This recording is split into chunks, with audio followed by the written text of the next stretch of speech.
मनोज जरांगे पाटलांसंदर्भात प्रश्न विचारण्यात आल्यानंतर आजचा विघ्नहर्त्याचा दिवस आहे, एखादा दिवस राजकारण विरहित राहू द्या असं उत्तर दिलेलं आहे मुख्यमंत्र्यांनी आणि जरांगे पाटलांवरती बोलणं त्यांनी टाळलेलं आहे। दुसऱ्यांदा जेव्हा त्यांना प्रश्न विचारण्यात आला त्यावेळेला सुद्धा त्यांनी हे बोलणं टाळलेलं आहे।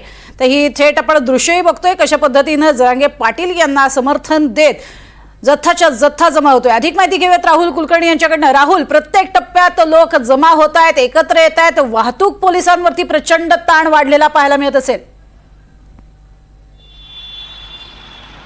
अर्थात, आणि कारण बघा माझ्या मागनं ही सगळी वाहनं, मी आता शेवटी 4-5 किलोमीटर दूर अंतरावरती आलो कारण आपला लाईव्ह मध्ये आवाजच जात नाहीये, नेटवर्क पूर्णपणे बंद आहे आणि हे जथ्थे हे पुन्हा मनोज जरांगे यांच्या ज्या ठिकाणी हे आंदोलन आहे, कारण इकडे आता पूर्ण ट्रॅफिक जाम झालेला आहे। जो पैठणचा रोड आहे त्या पैठणच्या रोडमधनं तो चिंचोळी रस्ता आहे, साधारणपणे 12 ते 15 किलोमीटर अंतरावरती लोक जात आहेत आणि म्हणून तिथे पूर्ण ट्रॅफिक जाम झालेलं आहे। जे त्यांना अपेक्षित होतं ती तशाच पद्धतीची गर्दी, शेकडोच्या संख्येनं वाहनं, हजारोच्या संख्येनं आंदोलक या रस्त्यावरती येताना दिसत आहेत आणि या आंदोलकांच्या या गर्दीमुळं मनोज जरांगे पाटील यांचा जो विश्वास होता तो आणखी द्विगुणित होईल। कारण मी जेव्हा एका मोठ्या बिल्डिंगवरती जाऊन दोन्ही बाजूला बघितलं तेव्हा मला लक्षात आलं की 5व्या टप्प्यामध्ये प्रचंड प्रमाणामध्ये वाहन आहे। एक महत्त्वाचं स्टेटमेंट आज मनोज जरांगे पाटील यांनी केलं आणि ते असं म्हणाले की एकनाथ शिंदे हे फार चांगले नेते आहेत, त्याबरोबर अजित पवार यांच्याकडे गेल्यानंतर गोरगरिबाची कामं होतात,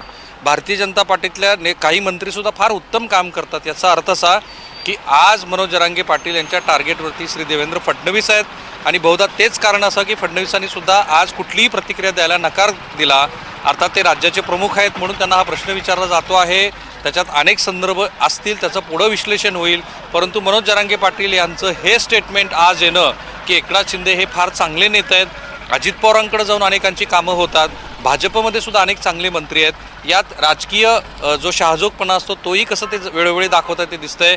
आत्ता मला वाटत नाही प्रज्ञा की वेळेवरती जी काही त्यांची नियोजित वेळ होती शिवनेरीवरती पोहोचण्याची तिथं ते पोहोचतील, कारण इतकी गर्दी आहे, अफाट गर्दी आहे आणि त्या गर्दीमुळं छोट्या छोट्या वाहनातनं आलेल्या लोकांमुळं एक प्रकारे ट्रॅफिक जाम झालेला आहे या महामार्गावरती एका विशिष्ट टापूमध्ये। पण त्याच्या पुढे जेव्हा अहिल्यानगर आणि करत ते शिवनेरीच्या दिशेला आणि नंतर उद्या पुण्यातनं मुंबईला येतील तेव्हा काय परिस्थिती असू शकते याचा साधारण अंदाज तरी मला येतो आहे। प्रचंड ट्रॅफिक जाम असेल, जर एक वेगळा असा कॉरिडॉर नाही करून दिला तर मुंबईमध्ये मोठीच गंभीर परिस्थिती वाहतुकीच्या अर्थाने होऊ शकते। अगदी मगाशी तुम्ही जो उल्लेख केला त्यावरती आता अर्थातच महत्त्वाची ब्रेकिंग आपण बघतोय की मनोज जरांगे यांनी ज्या पद्धतीनं भाष्य केलेलं आहे त्यात त्यांनी शिंदे यांचं कौतुक केलेलं आहे, शिंदेंना गरिबीची जाण आहे, ते चांगले नेतेत म्हटलेलं आहे, तर दुसरीकडे त्यांनी अजित पवारांचं सुद्धा कौतुक केलेलं आहे। राहुल, यावरतीच विचारायचंय की एकीकडे फडणवीसांना टार्गेट करण्याचं काम जरांगे करतायत हे वारंवार कळतंय, सिद्ध होतंय। आज ज्या वेळेला जरांगे पाटलांसंदर्भात प्रश्न विचारण्यात आला मुख्यमंत्र्यांना त्यावेळेला त्यांनी असं म्हटलंय की आज विघ्नहर्त्याचा दिवस आहे, एखादा दिवस राजकारण विरहित राहू द्या। काय म्हणायचं, याचा अर्थ काय समजायचे?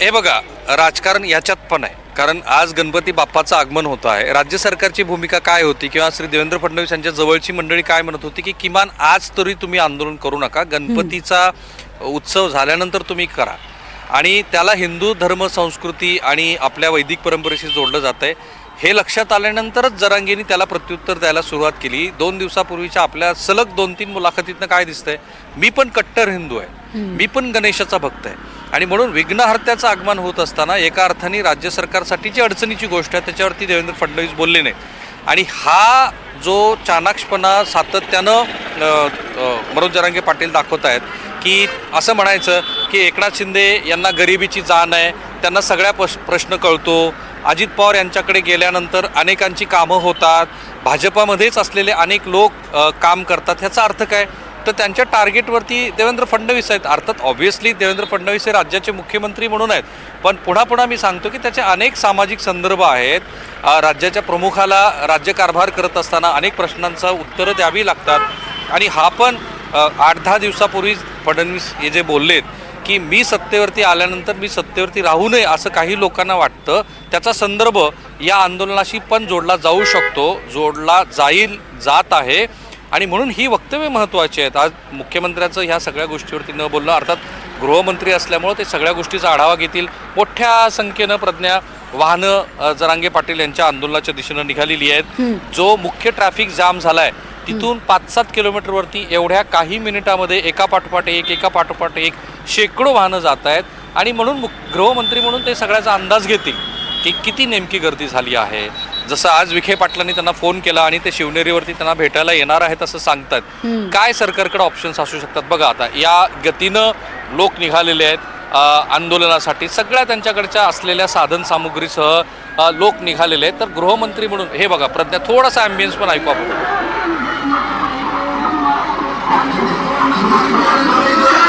हे महत्त्वाचं आहे. म्हणून गृहमंत्री असं लगेच काही बोलणार नाही. ते म्हणतील की ठीक आहे, हे आजचा दिवस हा सणासुदीचा आहे, तर त्याच्यात पण तसा अर्थध्वनित होऊ शकतो की त्यांना इतक्यात काही बोलायचं नाही आहे, कारण गृहमंत्री सगळा आढावा घेतील, अंदाज घेतील. कारण मी जरा काल पोलीस खात्यामध्ये विचारलं तेव्हा त्यांचं किती आकलन तोकडं आहे, अर्थात कोणी रेकॉर्डवरती ते बोललेले नाही. ते म्हणाले की 15-20 हजार लोक येतील. 15-20 हजार लोक तर एका चौकात मला दिसलीत आता. आणि तेवढ्याच मोठ्या प्रमाणामध्ये वाहनांची संख्या आहे. लोक अक्षरशः जरांगे पाटील यांच्यावरती विश्वास ठेवून, आणि पुन्हा तेच की खूप दीर्घ काळानंतर, म्हणजे शरद जोशीचं आंदोलन मी प्रत्यक्षात कव्हर केलेलं नाही, पण शरद जोशी यांच्यावरती एक उत्तम डॉक्युमेंटरी करण्याची संधी मिळाली होती. त्यानंतर एक मोठं असं नेतृत्व की जे सर्वसामान्य वर्गातनं आलं, ज्याला काही राजकीय पार्श्वभूमी नाही आहे, ज्याच्या इमानदारीबद्दल लोकांच्या मनात अजिबात संशय नाही आहे, अशा नेतृत्वावरती लक्ष म्हणजे विश्वास ठेवून लोक जातात. अर्थात 58 लाख जे नोंदी सापडल्यात त्यातनं लोकांना प्रत्यक्ष फायदा झाला आहे, हाही भाग आहेच त्याच्यामध्ये. अगदी सगळ्यात महत्त्वाचं, मुख्यमंत्र्यांनी हे देखील भाष्य केलं की हा सणावाराचा काळ आहे, त्यामुळे कायदा सुव्यवस्था बिघडणार नाही याकडे सुद्धा लक्ष द्या. हे सुद्धा एक प्रकारचं सूचक विधानच होतं, कारण आगामी काळ जो आहे अगदीच 2 दिवसात हे धडकणार असं म्हणतायत. खरंच हा जो आत्ताचा स्पीड आहे तो बघता जरांगे पाटील 2 दिवसात मुंबईत दाखल होतील असं वाटतं का? आणि दुसरी गोष्ट, जी यशस्वी शिष्टाई करण्याचा प्रयत्न विखे पाटलांच्या करवी केला जाणार आहे, त्यातून काही खरंच साध्य होईल असं वाटतंय का? आता पहिल्या प्रश्नामध्ये असं आहे की ते 2 दिवसात पोहोचतील का, तर आजच्या गतीनुसार या क्षणापर्यंत ते सांगणं कठीण आहे. म्हणजे त्यांना इतकी मोठी गती पकडावी लागेल की त्यानंतर ते येतील. अर्थात काही तासानंतर हे सगळं व्यवस्थित व्हायला लागेल की जरांगे पाटील, मग त्याच्यानंतर, कारण आता मागे जरांगे पाटील त्यांच्या पुढे 12 किलोमीटरची रांग आहे. ते कितीही त्यांनी ठरवलं की माझी गाडी पुढे घेऊन जायची आणि मी आधी शिवनेरीला जाईल, या क्षणाला ते शिवनेरीवरतीच त्यांच्या नियोजित वेळेवरती पोहोचतील असं मला अजिबात वाटत नाही. कोण म्हणते 2:30 वाजतील रात्रीचे, कोण म्हणते 3.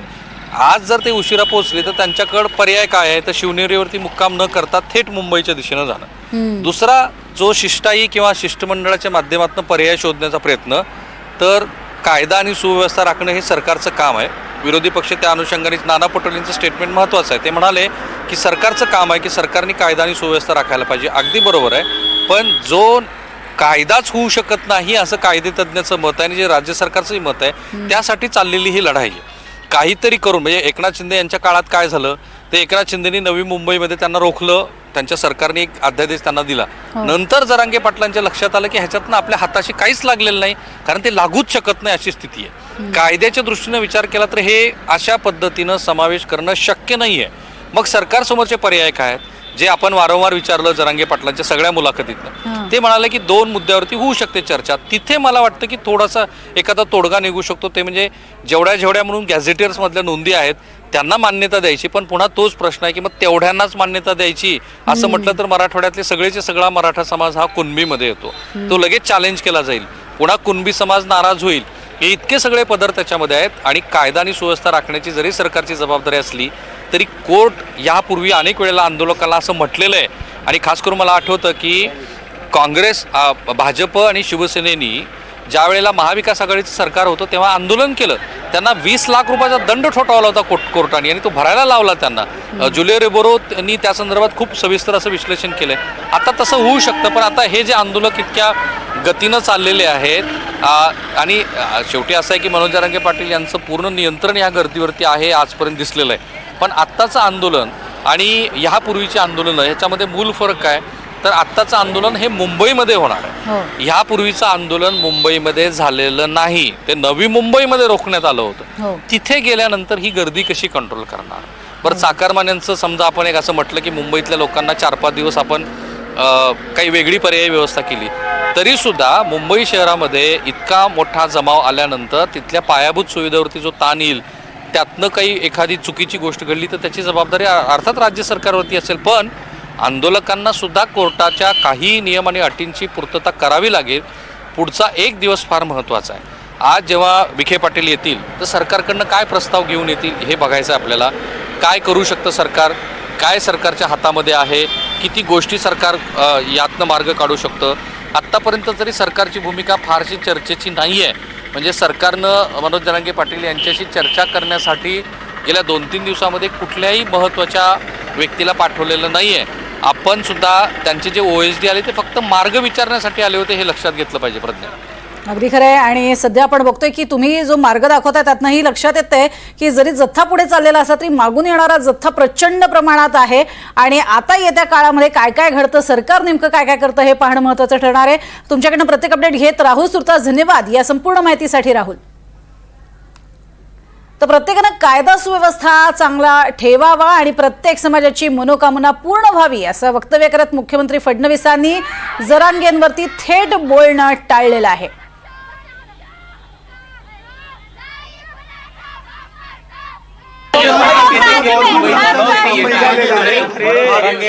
एखाद्या दिवशी राजकारण सोडून द्या.